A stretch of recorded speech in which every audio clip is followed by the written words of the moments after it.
आगीत भस्मसात झालेले घर व मदतीचा देवदूत ठरले ॲडव्होकेट राजीव साबळे। 51,000ची मदत देत अंधारात प्रकाशाचा दिवा।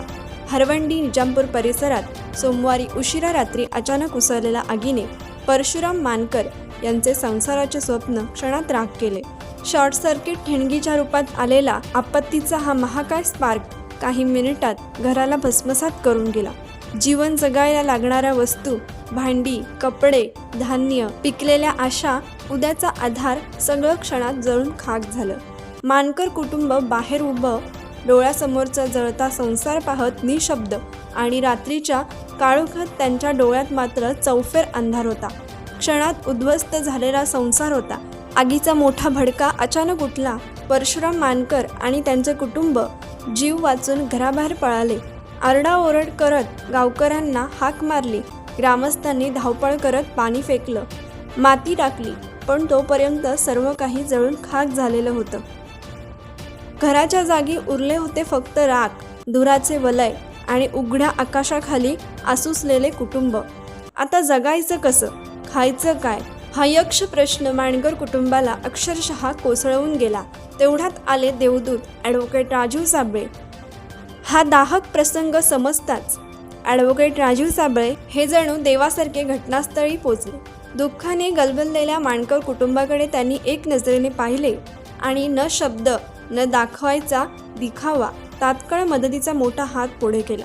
51,000 रुपये रोख, 100 किलो तांदूळ, 20 किलो डाळी, 10 किलो तेल, जीवनावश्यक वस्तू। ही मदत ते देताना त्यांच्या आवाजात फक्त एकच भावना होती, तुम्ही एकटे नाही, आम्ही आहोत। मानकर कुटुंबाचा भारावलेला प्रतिसाद पाहून साबळे यांच्या डोळ्यात ही क्षणभर हलकी दाटून आलेली ममता दिसली। आपले उपकार आयुष्यभर विसरणार नाही, मानकर कुटुंबाची हुंदके देत प्रतिक्रिया दिली। या अचानक मिळालेल्या मदतीमुळे परशुराम मानकर यांची सौभाग्यवती डोळे पुसत पुसत म्हणाल्या, साहेब, आम्हाला काय उरलं होतं, हेही नाही तेही नाही, आपण दिलेले हे आधार आम्ही जन्मभर विसरणार नाही।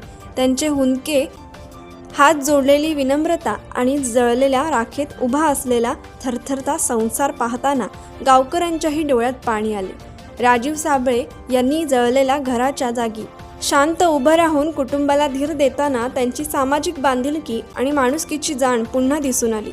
अंधाराला उजेड हा साबळे साहेबांचा हात मानकर कुटुंबासाठी आशेची नवी पहाट होती।